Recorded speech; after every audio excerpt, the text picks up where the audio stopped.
El título de hoy, hermanos, es Un reino inconmovible y vamos a estar yendo, por favor, al libro de Hebreos. Hebreos 12, 28. Hebreos 12, 28.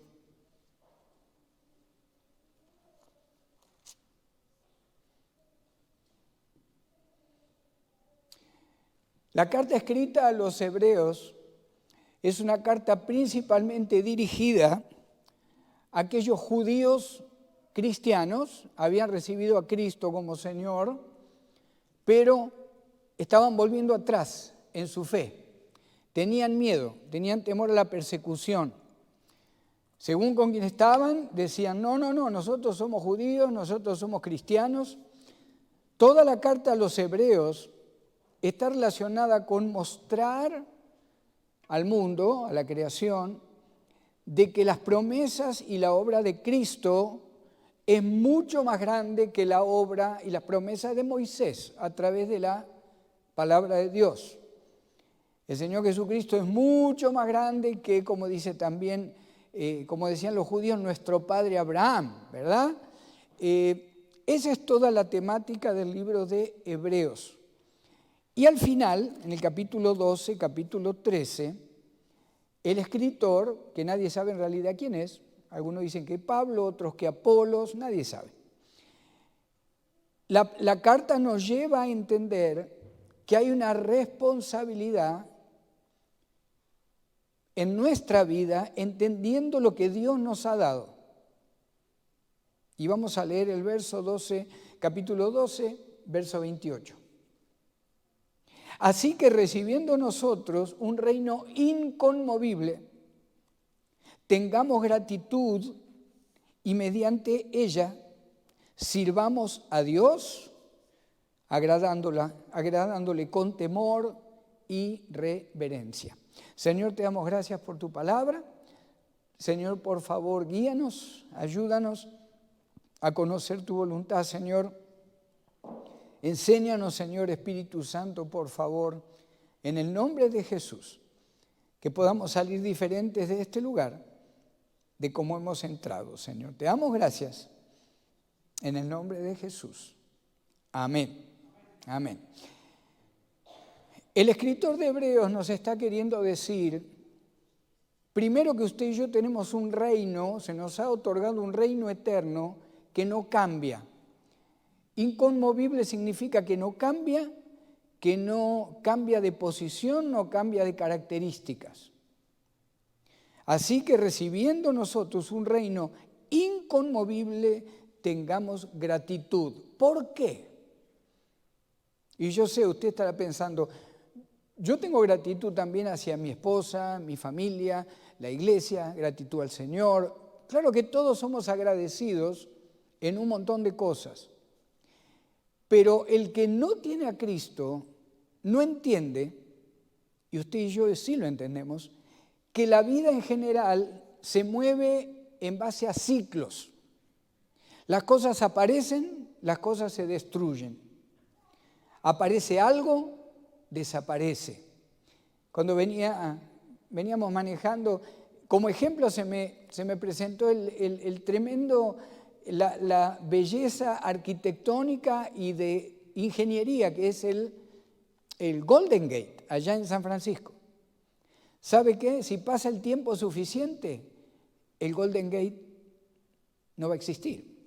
O lo van a reemplazar, o va a haber un material mejor. El Señor en su creación se maneja en base a ciclos. Las cosas empiezan, se desarrollan y terminan. A veces las cosas que aparecen o desaparecen pueden ser consideradas mejores o peores, pero según su contenido. Por ejemplo, cuando llegó el diluvio, ¿fue bueno o fue malo? En realidad, las dos cosas. Uno diría, o el mundo diría, ay, qué lástima, llegó el diluvio, murieron todos, solamente se salvó Noé y su familia. Pero fue bueno porque la maldad tremenda que había en todo el mundo en ese momento, de repente terminó. ¿Qué pasó con la Torre de Babel? El Señor confunde las lenguas en la Torre de Babel, distribuye diferentes países o grupos étnicos. ¿Por qué? Porque querían construir una torre que llegara al cielo. De alguna manera, esos hombres y mujeres que construyeron la Torre de Babel quisieron comenzar un ciclo de llegar a ser como Dios. ¿Qué pasa con los reinados? Acuérdese los ciclos, buenos, malos. ¿Qué pasó con Saúl? Saúl llega al reinado de Israel porque Dios lo permitió y porque el pueblo no quiso más saber nada de Dios. Samuel, en un momento, el sacerdote se enoja contra el pueblo y Dios le dice: Samuel, no te enojes, vamos a darle un rey, porque no te están desechando a ti, me están desechando a mí, dice el Señor. La llegada de Cristo para deshacer los fundamentos del judaísmo es parte de la escritura en el libro de Hebreos. No para destruir el judaísmo, al contrario, sino para demostrar que Cristo es el que gobierna la creación, gobierna la eternidad, y usted y yo tenemos que ser, dice acá, agradecidos y debemos servir a Dios por lo que Él nos ha dado eternamente, un reino inconmovible. La cita de Hebreos del verso 26 es del profeta Ageo. Fíjese en el 26, 12, 26 dice: la voz del cual, por supuesto la voz de Dios, conmovió entonces la tierra, pero ahora ha prometido diciendo: aún una vez, y conmoveré no solamente la tierra, sino también el cielo. Usted y yo vamos a ser testigos de cosas que ni nos imaginamos cómo van a ser. Usted y yo vamos a ver la guerra angelical. Los ángeles del Señor contra los ángeles de Satanás. Usted y yo vamos a ser parte de eso que va a suceder. Por eso debemos ser agradecidos. El mundo no entiende lo que usted y yo entendemos. No saben dónde están parados, no saben dónde van. Usted y yo tenemos la bendición no solo de saber dónde vamos, sabemos que eternamente hemos sido asignados como parte de un reino. Ahí en Apocalipsis 1:6, ¿se acuerda cuando el Señor o la palabra dice, el apóstol Juan dice, quien nos ha hecho reyes y sacerdotes para Dios? Cada uno de nosotros. El contexto de acá de Hebreos 12, 18 al 29, nos habla, hermanos, de la necesidad de valorar el reino eterno que se nos ha regalado. Valoremos. Como decía la hermanita Tina cuando abrió, muchas veces no queremos sufrir, pero el sufrimiento llega igual, la enfermedad llega igual, las pruebas llegan igual. Pero si usted y yo, como dice también el libro de Hebreos, cuando dice, pongamos los ojos en Jesús, el autor y consumador de la fe, todo lo que hay en esta tierra se va a pasar más fácil, se va a pasar más, de una manera más llevadera, de una manera más con gozo, si podemos llamarle. Aún en la tribulación el gozo. Porque el Señor trabaja con ciclos en la creación. Desde la caída de Adán y Eva siempre ha habido dos reinos, el reino del mundo y el reino de Dios. El profeta Daniel anunció, uno de los tantos que anunció, un reino eterno, un reino espiritual eterno para los hijos de Dios. ¿Qué pasó con el judío? El judío no entendió lo que usted y yo, el Señor quiere que entendamos hoy. El pueblo judío no entendió que este que maneja el universo, que creó el universo, que nos ha dado un reino eterno, ese caminó entre ellos y no le creyeron. Lo golpearon, lo colgaron de una cruz. Esperaban un rey guerrero, un rey que los liberara de Roma, pero no entendieron que la primera llegada de Cristo era como siervo, era como el siervo sufriente que nos habla el profeta Isaías. Ahí en Juan 8, 42 al 47, si usted lo quiere buscar, Juan 8, 42 al 47. Yo le voy a leer lo que dice la palabra. Jesús entonces le dijo: si vuestro Padre fuese Dios, ciertamente me amaríais, porque yo de Dios he salido y he venido. Pues no he venido en mí mismo, sino que Él me envió. ¿Por qué no entendéis mi lenguaje?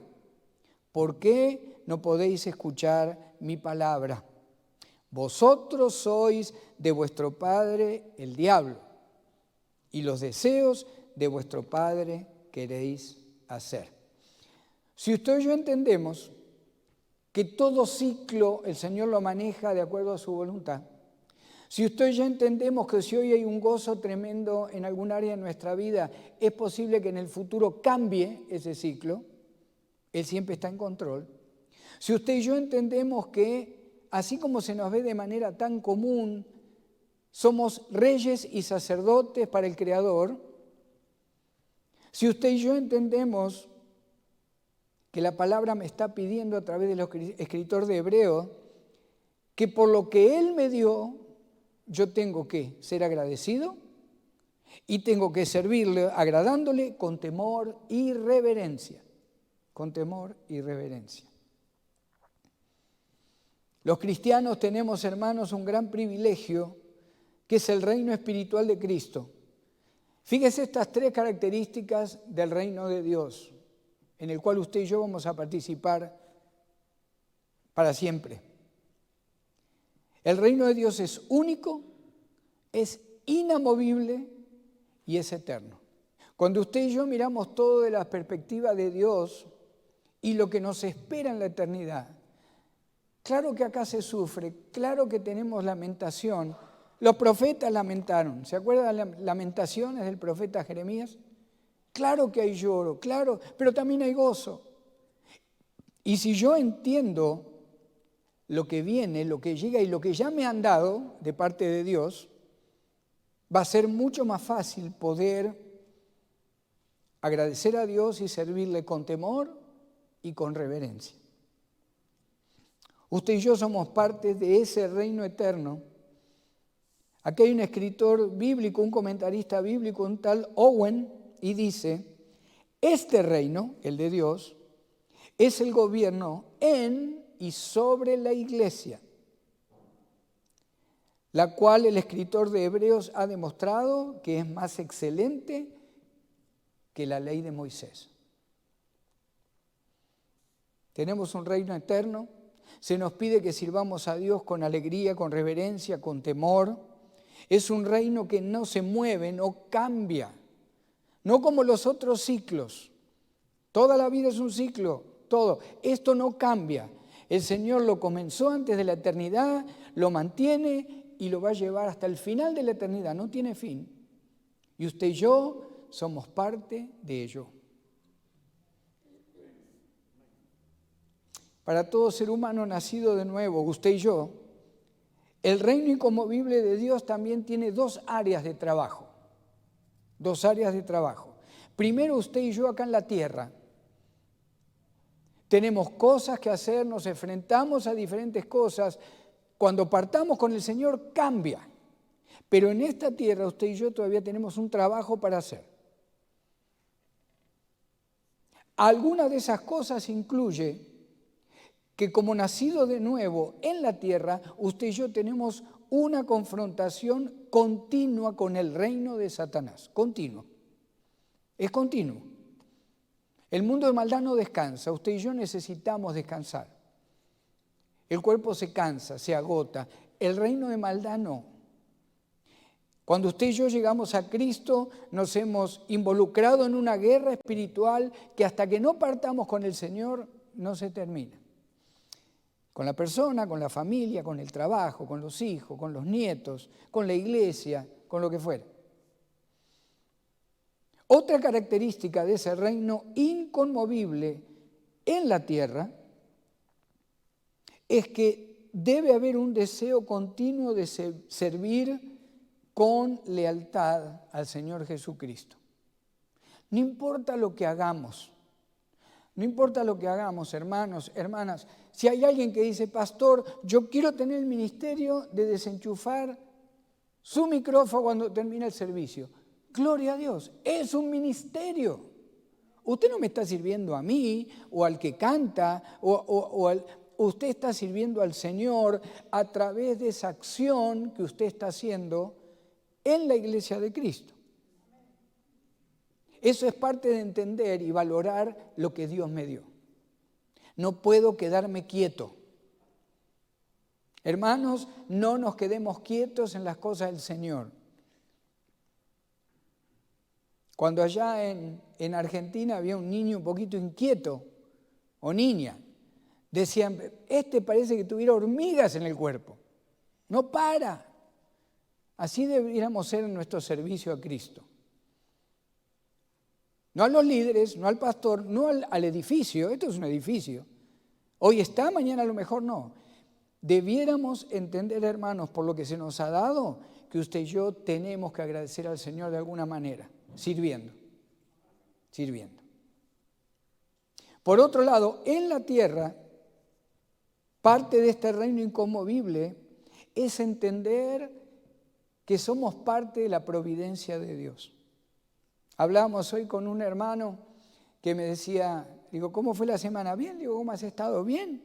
Dice, estoy asombrado que hace bastante tiempo que, a pesar de las luchas, las pruebas, lo que fuera, siento gozo adentro, siento alegría. Sé que Dios está en control de mi vida.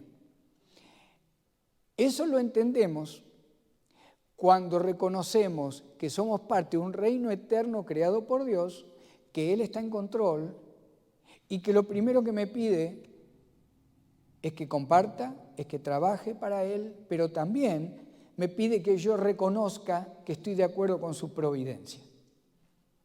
Si Él es el creador, si Él me tiene de su mano, si Él me dio un reino eterno, ¿cómo voy a dudar que lo que está llegando hoy a mi vida no es lo que Él permitió o no es lo mejor para mí? Hay algo que usted y yo no entendemos del Señor, o en realidad casi nada entendemos del Señor, pero Él está en control. Sigamos dando gracias y sirviendo con temor y reverencia, reconociendo dónde usted y yo vamos por una eternidad, hermanos. Amén. Ese reino inconmovible tiene una esfera de trabajo en el cielo, eternamente, para usted y para mí. No ya de trabajo. Voy a compartir 4 puntos bíblicos, está acá. Y lo vamos a leer. Durante la tribulación en la tierra, cuando usted y yo seamos levantados como iglesia, usted y yo estaremos gozando con Cristo. Mientras acá en la tierra, el peor momento de la creación a través del juicio de Dios se desarrolla. Los que no tienen ese reino eterno, los que no tienen a Cristo, no van a ver esa bendición. Ahí en Apocalipsis 3:10, en una de las promesas y los mensajes a una de las 7 iglesias, el mensaje a las 7 iglesias, en el 3:10, la iglesia de Filadelfia, el Señor Jesucristo dijo, por cuanto has guardado la palabra de mi paciencia, está hablando de la iglesia, yo también te guardaré de la hora de la prueba que ha de venir sobre el mundo entero para probar a los que moran sobre la tierra. Usted y yo ya no estamos acá. Como somos parte de un reino inconmovible, cuando la iglesia es levantada, se terminó el sufrimiento, se terminó la angustia, se terminó la enfermedad. Otra situación, otra experiencia que vamos a tener siendo parte de ese reino inconmovible con el Señor, usted y yo vamos a participar de las bodas del Cordero en el cielo con el Señor. Seguramente todos han oído hablar de eso, ¿verdad? En la tierra, el desastre, desde el principio de la creación. Pero usted y yo, celebrando las bodas del Cordero como la novia de Cristo, Apocalipsis 19, 7 al 9, dice: gocémonos y alegrémonos y démosle gloria, porque han llegado las bodas del Cordero y su esposa se ha preparado. Usted y yo, la iglesia. Y a ella se le ha concedido que se vista de lino fino, limpio y resplandeciente, porque el lino fino es las acciones justas de los santos. Eso pasa en el cielo. ¿Qué otra cosa nos da ese reino inconmovible? Cuando el Señor vuelve después de los 7 años de tribulación a esta tierra destruida por los juicios y el pecado, el Señor vuelve con usted y conmigo. Dice que vuelve con ejércitos celestiales, los ángeles de poder más los santos del Señor. Cuando eso sucede, usted y yo vamos a estar 1000 años con el Señor sobre la tierra, ya con cuerpos glorificados. No envejecemos, no nos enojamos, no vamos a llorar, no vamos a envidiar, no nos vamos a amargar. Esa es una de las tremendas y tantas bendiciones que llegan a tu vida y la mía por tener este reino inconmovible, por haber recibido a Cristo como Señor y Salvador. Ahí en Apocalipsis 20, del 4 al 6, dice: y vi tronos y se sentaron sobre ellos los que recibieron la facultad de juzgar. Y vi las almas de los decapitados por causa del testimonio de Jesús y por la palabra de Dios. Los que no habían adorado a la bestia ni a su imagen, y que no recibieron la marca en sus frentes ni en sus manos, y vivieron y reinaron con Cristo 1000 años. ¿Alguna vez pensó esto? Que cuando usted o yo morimos, o cuando la iglesia sea levantada como grupo mundial, ¿alguna vez pensó que desde que usted parte con el Señor no va a dejar de verlo nunca por una eternidad? Qué bendición, ¿verdad? Muchas veces, ante una situación grave, muchas veces uno dice: Señor, ¿cómo quisiera verte para que tú me enseñes, para que tú me expliques, para que tú, Señor, cómo quisiera verte? Lo vas a ver por toda una eternidad. Ya no nos vamos a separar de Cristo. ¿Por qué? Porque aún en la tierra ya somos parte de ese reino inconmovible. Y por último, hermanos, por ser parte de ese reino, vamos a disfrutar el estado eterno en la Nueva Jerusalén con Cristo. Apocalipsis 21, del 1 al 4, dice: vi un cielo nuevo y una tierra nueva, porque el primer cielo y la primera tierra pasaron, y el mar ya no existía más. Y yo, Juan, vi la santa ciudad, la Nueva Jerusalén, descender del cielo, de Dios, dispuesta como una esposa ataviada para su marido. Y oí una gran voz del cielo que decía: he aquí el tabernáculo de Dios con los hombres, y Él morará con ellos, y ellos serán su pueblo, y Dios mismo estará con ellos como su Dios. Fíjese la promesa del verso 4. Enjugará Dios toda lágrima de los ojos de ellos, y ya no habrá muerte, ni habrá más llanto, ni clamor, ni dolor, porque las primeras cosas pasaron. Tal vez estés viviendo en este momento diferentes ciclos en tu vida. Bonitos, a lo mejor no tan bonitos, difíciles, a lo mejor más fáciles. La esperanza que nos queda como creyentes, hermanos, es que todo ciclo que Dios permite en nuestra vida comienza, pero también termina. Sea bueno, sea no tan bueno, sea lo triste, sea el gozo, sea lo alegre, sea la bendición con los hijos, pruebas con los hijos, pruebas con los padres. Muchas veces siempre nos enfocamos en los hijos, en los nietos, pero hay un ciclo de prueba para cada uno de nosotros en diferentes áreas de nuestra vida. Pero, acuérdense lo que dice el escritor de Hebreos, entendiendo, cuando pase esta vida, lo que hemos recibido, seamos agradecidos con Dios, sirvamos con temor, sirvamos con reverencia, no por miedo, no es un temor de miedo, es un temor de respeto hacia Dios. Amén. Nunca, hermanos, pensemos, hermanas, que Dios no está en control. No, hay veces que va todo tan bien, hay veces que va todo tan mal. Lo único que nunca va a ir mal es ese reino que Dios te ha asignado, porque es un reino de victoria, es un reino de paz, es un reino eterno de gozo, alegría, de adoración al Señor. Eso es lo más importante. Amén.